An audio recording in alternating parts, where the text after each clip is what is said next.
নমস্কার, শুভ সকাল। আজকে আমি রান্না করব পনিরের তরকারি। আলু দিয়ে, পটল দিয়ে পনিরের তরকারি সকলেই মনে হয় ভালোবাসে না।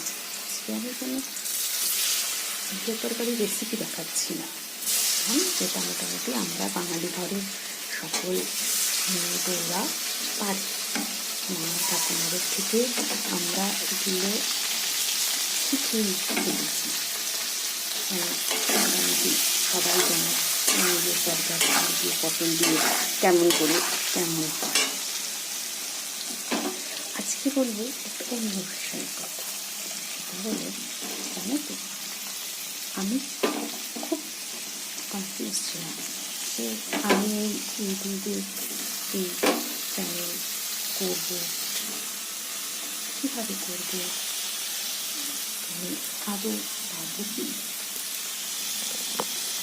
তারপরে ভাবলাম যে চেষ্টা করে দেখতে প্রস্তুত হয়। চেষ্টা করে দেখলে তো অসুবিধা কিছু নেই, আমি চেষ্টা করতেই পারি। সাকসেসফুল হওয়া না হওয়া সেটা তো পরের কথা।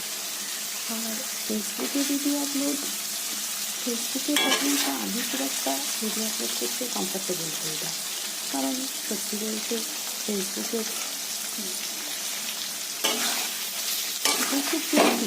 ইটস ওকে, বাট ফেসবুকে আমি ভিডিও আপলোড করতে বা কিছু শেয়ার করতে কমফর্টেবল হলাম। বড্ড বেশি প্রাইভেসির অভাব ওখানে, তাই তোমাদের সাথে গল্প করতে করতে একটু রান্নাটা সেরে ফেলি।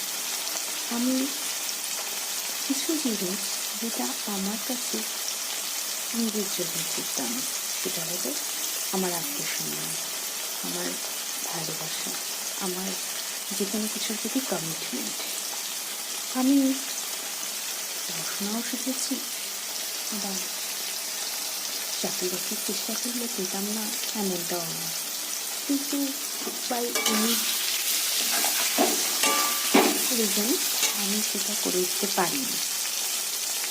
এমন না যে আমার হাজব্যান্ড সাপোর্টিভ না, হাজব্যান্ডও সাপোর্টিভ, সেও সবসময় বলে যে চাকরি বাকরি করতে, কিন্তু ওই যে থাকে না ব্যাপারটা যে তুমি কোনটাকে প্রায়োরিটি লিস্টে দেবে, সেই ব্যাপারটা আমার মধ্যে খুব কাজ করছিল।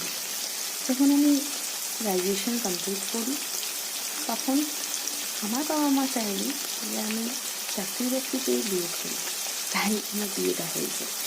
এবং আমার বিয়ে হওয়ার পরে আমার হাজব্যান্ড প্রচণ্ড সাপোর্টিভ, তাই